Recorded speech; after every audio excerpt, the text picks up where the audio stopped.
So for the Geomancy nerds, I wanted to make a quick video today showing off my new Ramal dice that I got very recently. And this is the latest addition to my set of Geomancy tools used for generating geomantic figures. And I've got a couple of tools that I like to use. I've got the Druid sticks that are probably the most well known. I've got some Geomancy dice that I bought some years ago that generate figures with this binary system on the polyhedral dice. I've got this thing called the Chain of St. Michael.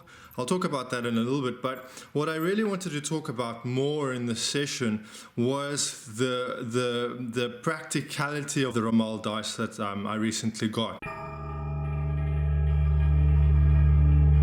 Obviously, as you can see, one of the things with this is that it generates with a single roll all four mothers at the same time. With regular tools, you're basically going to be generating one figure at a time, and then having done so, you'd calculate the rest of the chart using the mothers as the primary source for the entire chart. Now, one of the reasons that I love these, other than the convenience of being able to generate four figures at once, and these are really quite lovely. They're made from ebony. I ordered them on Etsy. I found a guy that makes these on Etsy. I'll link him down below, and this is really great craftsmanship.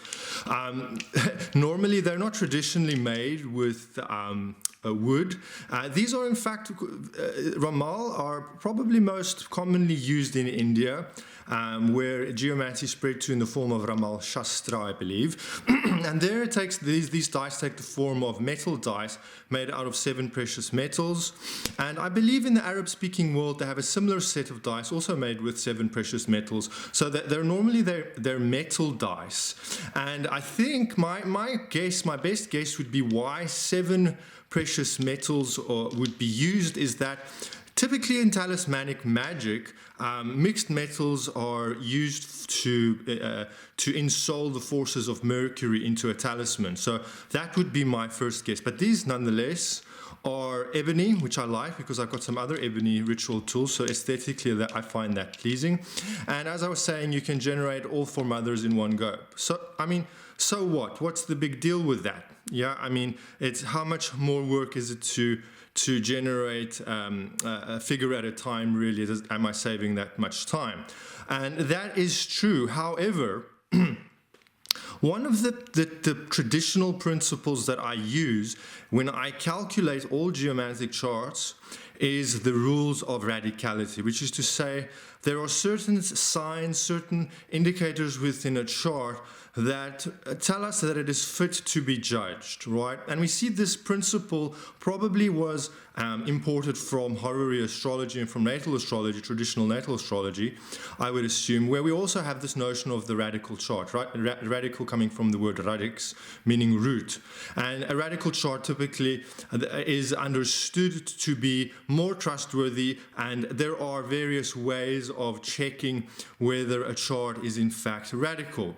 And in geomancy, there are 2 principal techniques that I like to use and that I like to keep in mind with my charts. I check the 4 cardines, the 4 figures in the cardines, and I make sure that those 4 figures in the cardines match, that their planetary rulership matches the Lord of the Hour, which is to say that those figures are of the same planetary rulership as the astrological hour that we are in when we cast the chart. So that is one sign, one clear indicator that yes, that this chart is in fact trustworthy, that will give us a more reliable reading, and will be worth investing the time to delineate and work with, right? And when you're working with clients, as I do, radical charts are very important. I don't want a dodgy chart because it can make the reading go very wrong very quickly, which is not great for a paying client.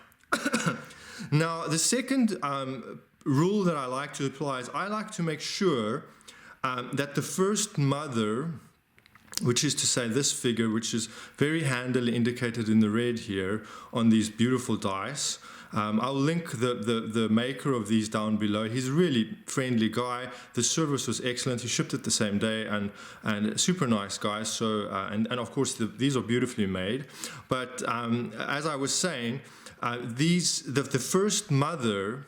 The second principle that I like to apply is to check that the first mother describes the querent, especially if I'm doing life charts or if I'm doing charts for clients. I don't really apply this to myself as much in terms of the physical description. And to say a bit more about that, of course, each geomantic figure, when it arrives in the first house, in fact describes the physical qualities of the individual. It will give us certain indicators of the body type, of how what their complexion might be, and also the temperament. Now, when I'm doing a lot of charts for myself, I don't really use that rule because, of course, my body type and my appearance isn't going to change that much. But what I do like to check is I like to make sure that when I'm casting the chart that this first figure at least describes my temperament, my attitude or my mood or my position, what's going on with me. Right, and along with the rule of the 4 cardines, making sure that those are governed are the same as the Lord of the hour or the astrological hour.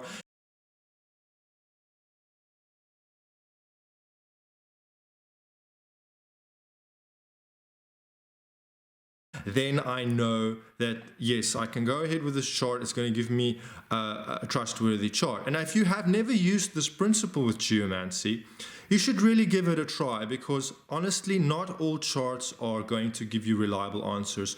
There's a lot that can go wrong in the creation of the chart in terms of the divining of the figures themselves. Your mind may have wandered, you may be sick, the telluric forces in the environment of the planet, it may be stormy.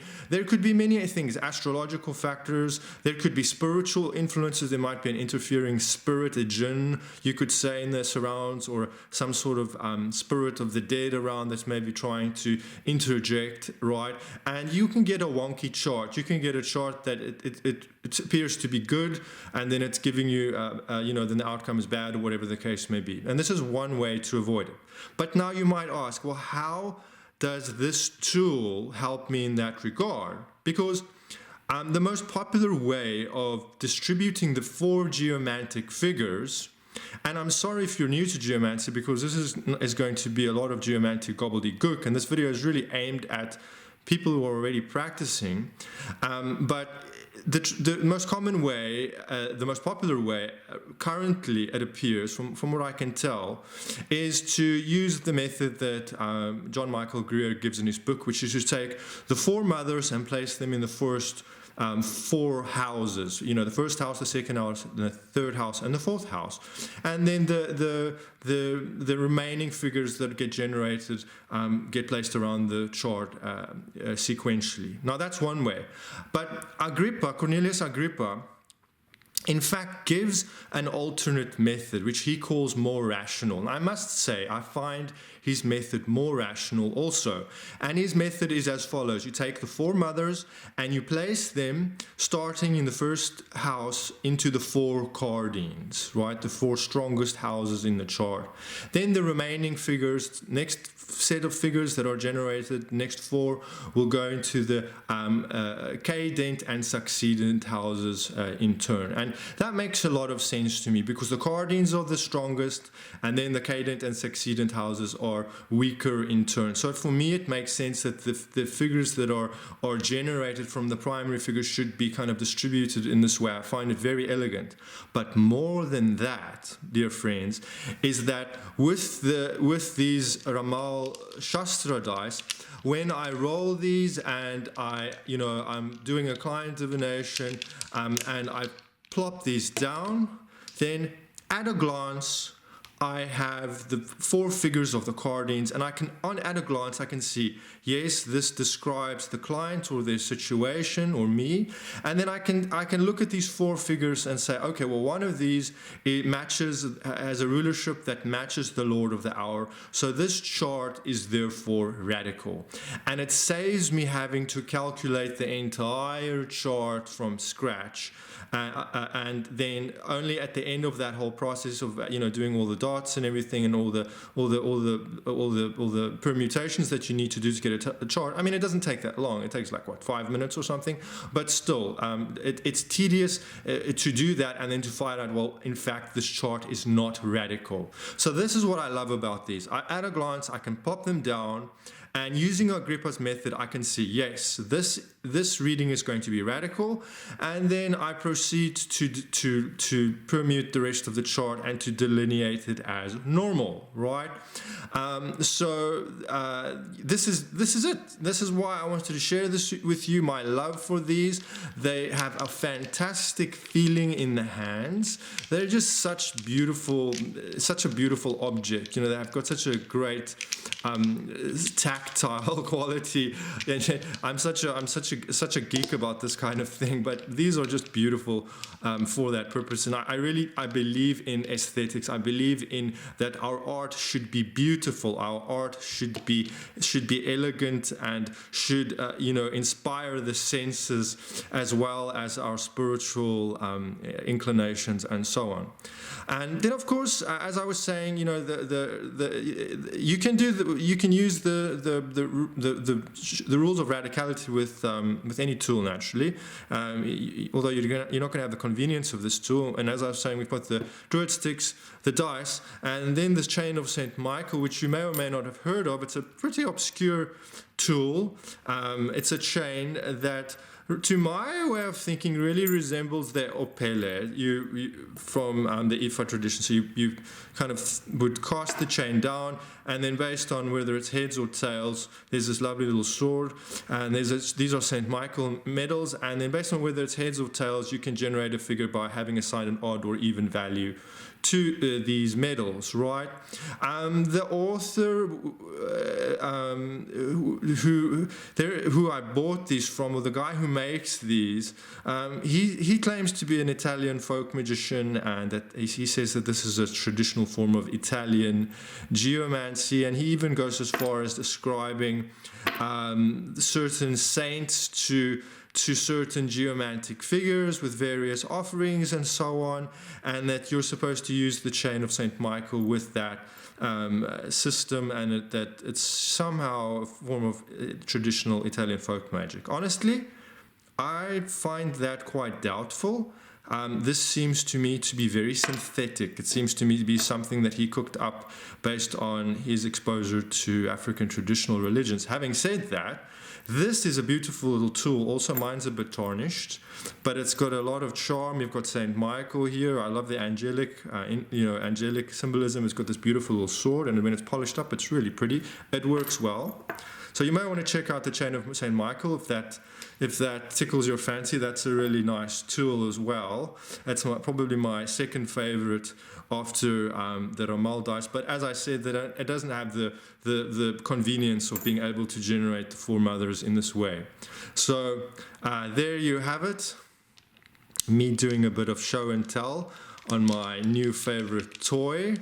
And I hope you enjoyed that, especially if you're a geomancy nerd. If you're not a geomancy nerd and you're interested in more about geomancy or getting a geomancy reading, head over to my website. I do life charts, I do other kinds of geomantic readings, and these feature really in my 3 keys program, which is my teaching program, where I use geomancy as kind of the instructional format for teaching various things and transmitting various important spiritual guides and angelic guidance and so on to my client. So you might want to check that out. It's all linked down below. And thanks for watching, and I'll speak to you soon again.